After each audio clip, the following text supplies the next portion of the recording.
It's Wednesday, 29th of October, 2025. This is The Macro, where we connect the dots of global finance to the cryptos, the companies, and the currencies that are going to form this new financial system. My name's Lewis Jackson. Welcome to The Macro. Our first story tonight is on policy, where regulation is finally catching up to innovation. Overnight, Australia moved to classify stablecoins and wrap tokens as regulated financial products. That means anybody issuing or offering them will now need full financial services license. The same standard is also applied to banks and funds. At the same time, Canada has just confirmed that a nationwide stablecoin framework will be unveiled alongside the federal budget on November the 4th. Officials say the goal is pure clarity. One rulebook for banks and fintechs and blockchain issuers, all operating under one single digital asset charter. And across the Atlantic over here in the UK and across the pond in the US, both have just launched a joint task force to align their digital asset oversight from tokenized securities all the way through to open banking data rules. This is the first coordinated move between the two biggest financial centers since 2008. And it's signaling a clear shift. The governments aren't trying to ban this space anymore, they're really trying to build around it. Together, all of these steps tell a very simple story, that the policy phase of crypto adoption is moving from exploration to integration. The legal rails of the next system are being laid, and they'll decide who gets to run on them. Here's how I'm seeing it. All of these countries are building regulation and systems and whole setups for stablecoins and scaffolding for programmable money. We've been spending the last 4 years on this channel talking about how programmable money will come. There will be a day where it will happen. Well, that day is coming and it's ever closer. It's right at our doorstep.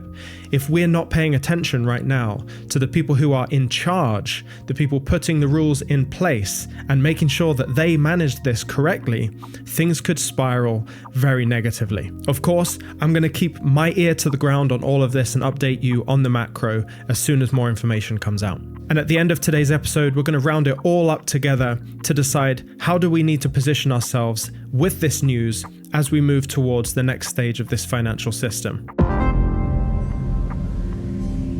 In central bank news, the most advanced digital currency pilot in Asia just wrapped up with its second phase.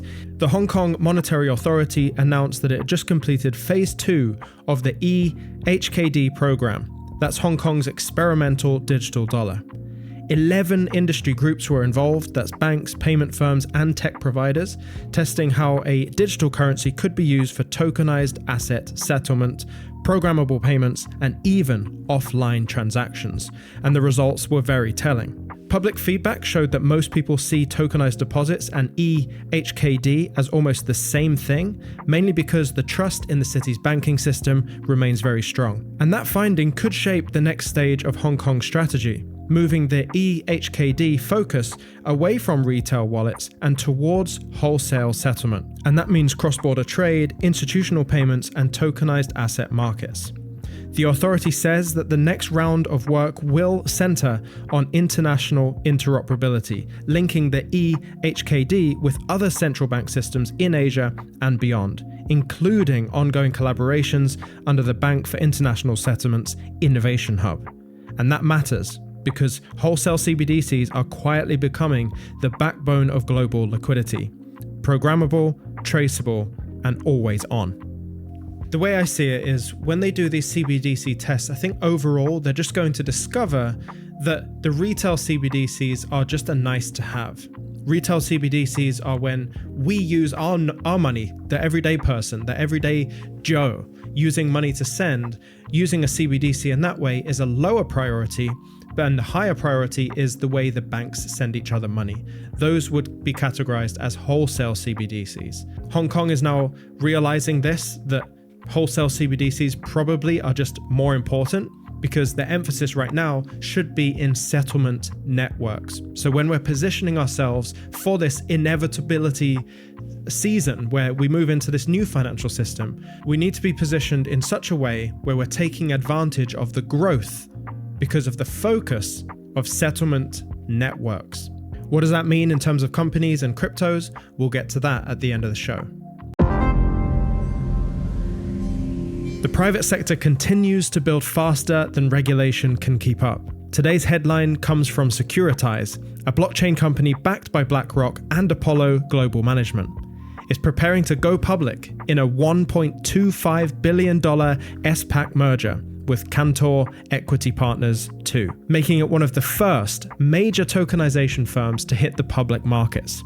Securitize specializes in tokenized securities, digital versions of stocks, bonds, and funds that can trade on blockchain infrastructure. Its partnerships with BlackRock's tokenized fund platform and with major banks exploring the digital bond issuance world have effectively made it the poster child for real-world asset tokenization. Meanwhile, Broadridge Financial Solutions, one of the largest back-office providers in finance, released a new report saying tokenization is moving from a hype to reality. It found that over 60% of large institutions now have tokenization projects in active development, mainly in private credit, funds, and fixed income markets. And on the payment side, Western Union just announced that it will launch its own stablecoin on Solana, in partnership with Anchorage Digital, all about modernizing global remittance networks. And that move brings one of the world's oldest payment companies into blockchain rails. And it signals something larger that's happening. The incumbents are no longer watching from the sidelines. They're actually building on the same technology that once threatened them. Now, I know many of you in the XRP world will be deeply worried about this story. I'm someone who holds a significant amount of my portfolio in XRP, and it's just a strange thing to see Western Union, who split ways with Ripple and XRP a few years ago, now coming to the blockchain world again, revisiting it, but this time with Solana. What this should show us is that there is an ecosystem that's going to play a role in this whole thing, and it's not all about any one given asset. They're all going to work together, and the whole industry will grow. I do believe there is a series of assets, a basket of assets that will participate inevitably in this new system. We will get to that at the end of the episode. Next up, Ripple continues to expand its reach into the real-world asset tokenization world. This week, Ripple Labs announced a partnership with the Luxembourg-based fund manager T-Blocks Fund, and they did this to bring tokenized financial products onto the XRP ledger. This collaboration will allow regulated investment funds to issue digital representations of real-world assets, everything from equity interest to private credit, directly on-chain. It's a step towards turning the XRP ledger from a bridge for payments into a full-scale infrastructure for tokenized assets. Ripple say the goal is simple: to make on-chain finance as compliant as it is efficient, using the same tools already approved across the European markets. For context, this follows Ripple's earlier integrations with the Monetary Authority of Singapore and its tokenization pilots in the Middle East under the Project Agora framework. Each new jurisdiction strengthens Ripple's argument that the XRP ledger can serve as a neutral infrastructure between central bank digital currencies, stablecoins, and traditional finance. Ripple isn't just trying to become a bank here. We heard news of them recently trying to become a bank and getting the approval to be a bank, and any day now they will have that approval.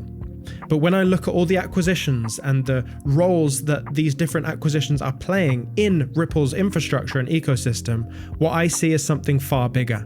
I see Ripple actually becoming a financial system covering custody, real-world assets, settlement, cross-border payments, everything, all under this financial system that Ripple will be spearheading. It's very clear that the move towards CBDCs and tokenized real-world assets, as well as a settlement layer, these are the areas that we need to be hedging in when we're looking at companies and sectors and cryptocurrencies to invest in, especially when we're talking about the inevitable portfolio.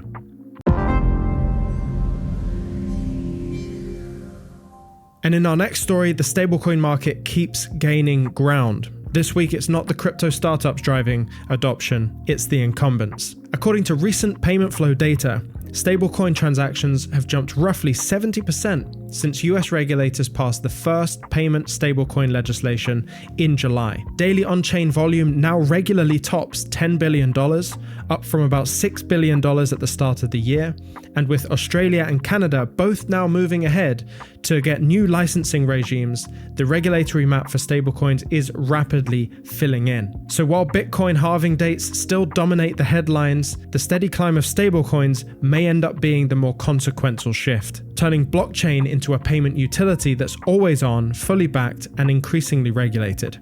I've personally been seeing the change and reading the room from this whole conversation about XRP specifically being that neutral bridge asset that's going to settle value across the entire world. And as I've seen the whole narrative move into actually how stablecoins are becoming that settlement layer, this is just another piece of news that reinforces that idea in me, that stablecoins will be that central asset class that will settle the majority of the transactions that happen around the world. So if we want to participate in that move, which is happening right now, we're simply reading the room. If we want to participate in that move by having our money in a portfolio that benefits from the move into stablecoins, this is going to be a top priority.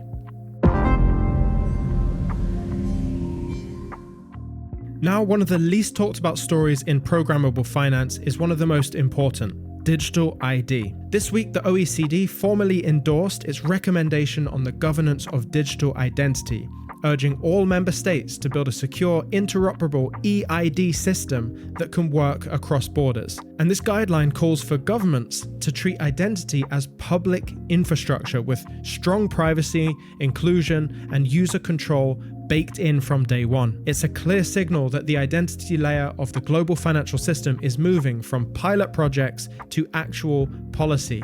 In Asia, Hong Kong's EHKD Phase 2 pilot quietly confirmed the same principle. Every use case, from programmable payments to offline transactions, relied on the verified digital credentials. Without a trusted identity framework, the pilot couldn't actually function. And in Europe, the EU's digital identity wallet continues to count down to launch in 2026. It will allow citizens to verify who they are and what financial data they can share using a single government-backed digital wallet. Together, these moves show that before programmable money can actually scale, programmable identity must exist first. I've talked about this topic at length on my Instagram and here on YouTube, and I see the comments.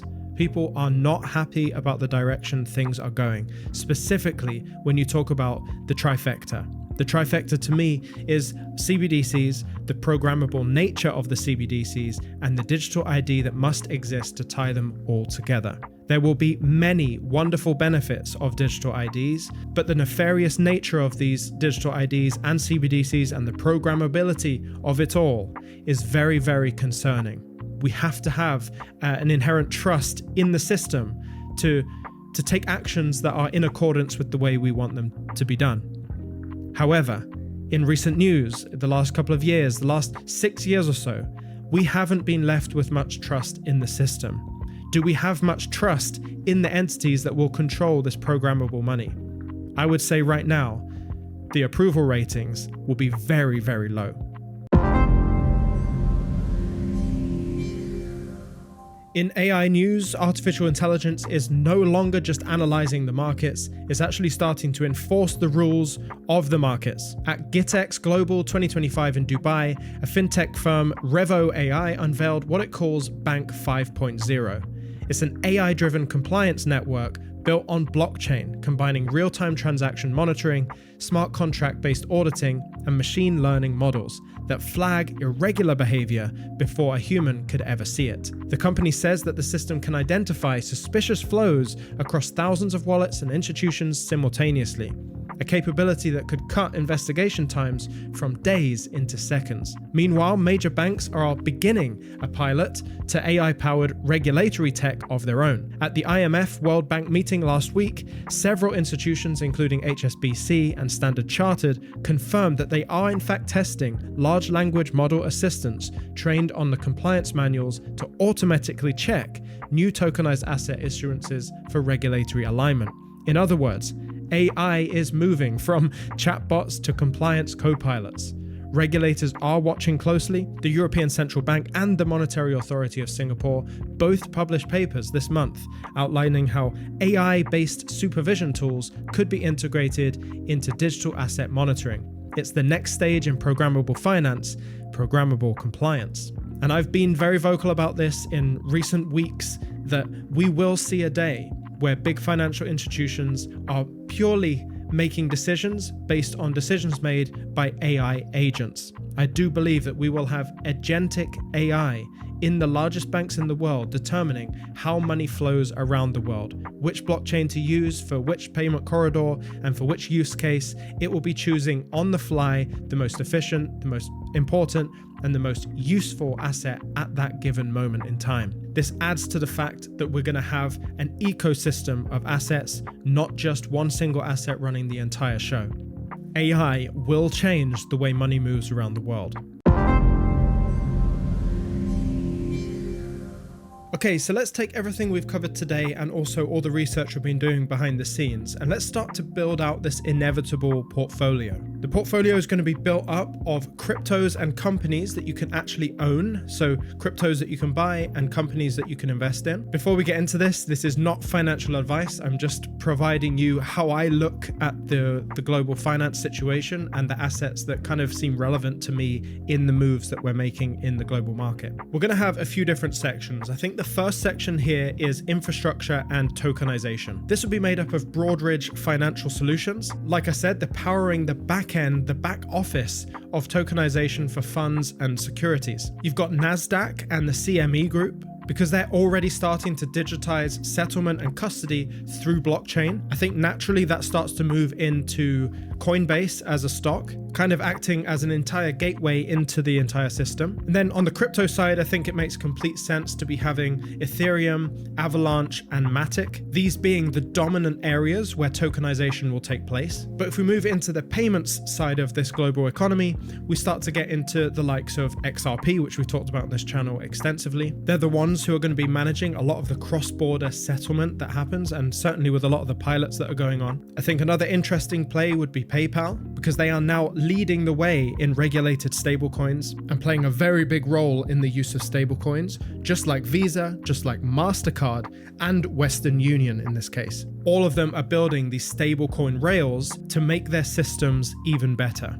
If you have better systems, the likelihood is that the business will grow. Moving into AI and compliance, I think we have two obvious options, being Palantir and Nvidia, and another one that's slightly left field, but IBM. And all of these companies are supplying not just the hardware, but also the intelligence and the data to the banks and the governments and fintechs that are actually going to inform the programmable rails of this whole system. On the digital identity side of things, we haven't talked about them on today's episode, but they are Okta, Thales Group, and Microsoft, because these are the entities that are leading the charge in digital identity. You can't have programmable money without digital identity, so these three companies are going to be really well positioned for that. Then when you get into the crypto side of things of digital ID, we've got a couple of different options. We've got Polygon ID and WorldCoin, and these are directly tied to verifying digital ID frameworks. Finally, on our interoperability and CBDC infrastructure portion of the portfolio, we're going to be looking at a crypto project called Quant. They're going to allow traditional finance to actually link in to the blockchain world, and inevitably will continue to grow as this adoption curve increases. Now there is a company that's not public, but if it was public, I would be investing in it. It's also going to inform some other investments that we're going to make in this portfolio, and that company is R3. R3 works as an interoperability company for CBDCs to all link together. But our exposure to R3's success will come in the form of the likes of HSBC and Standard Chartered. Both of these also via consensus linking into Ethereum as well from the crypto side. Together as it stands, that is the architecture and the infrastructure of inevitability. This is coming. These are the companies, these are the cryptos that will benefit from this move inevitably when it happens. And every story we covered today adds a tile to that entire mosaic. That's it for today's episode of The Macro. We'll be back very soon with more updates on the global macro economy. And each update will help us create this inevitable portfolio that just gets stronger and stronger. If this video has helped you see the bigger picture and given you some clarity and understanding, hit subscribe on this video, share this episode with a friend. And if you want to participate participate and research more about any of the assets that we talked about above. The crypto ones, if you're in the US and anywhere around the world, can be found on calebandbrown.com. The link is in the description. If you're in the UK, an alternative to Caleb and Brown would be CoinJar. And if you're looking to buy the stocks of some of the companies we've talked about today as well, you can use Trading212. All of the links are in the description. I'm Lewis Jackson. This has been The Macro. Stay emotionless. I'll see you in the next one. I made so much money. This is why we talk about the macro. I don't know anyone who does what you do. What's the point in making all that money if you don't have the time to spend it? You gotta get me on the show.